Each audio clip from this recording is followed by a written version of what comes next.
যুক্তরাষ্ট্রের মিনিয়াপোলিস অঙ্গরাজ্যের মিনেসোটা শহরে শনিবার এভাবেই ফেডারেল এজেন্টদের গুলিতে নিহত হন ৩৭ বছর বয়সী যুবক অ্যালেক্স প্রেটি। মার্কিন হোমল্যান্ড সিকিউরিটি বিভাগ জানিয়েছে, অভিবাসন বিরোধী অভিযানের সময় প্রেটি অস্ত্র নিয়ে এগিয়ে গিয়ে প্রতিরোধ গড়ে তোলার চেষ্টা করছিল। এ সময় আত্মরক্ষার্থে এক এজেন্ট তাকে লক্ষ্য করে গুলি ছোড়ে।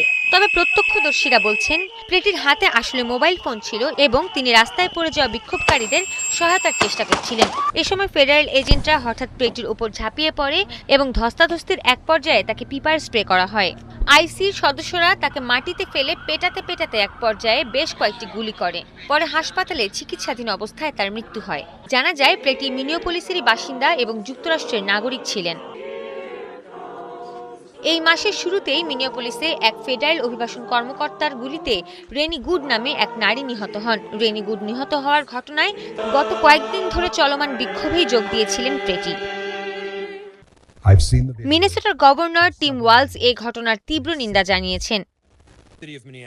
একই ঘটনায় ক্ষোভ প্রকাশ করেছেন মিনিয়াপোলিসের mayor Jacob ফ্রেও।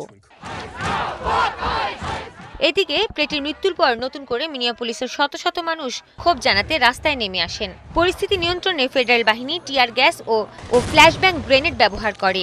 New York, Washington DC ও সান ফ্রান্সিসকো সহ বিভিন্ন শহরেও বিক্ষোভ ছড়িয়ে পড়ে। নিরাপত্তাজনিত কারণে মিনিয়াপোলিস ইনস্টিটিউট অফ আর্ট সাময়িকভাবে বন্ধ ঘোষণা করা হয় এবং NBA মিনেসোটা টিম্বারউডসের একটি ম্যাচ স্থগিত করা হয়। সৃষ্টি ঘটক, ৭১।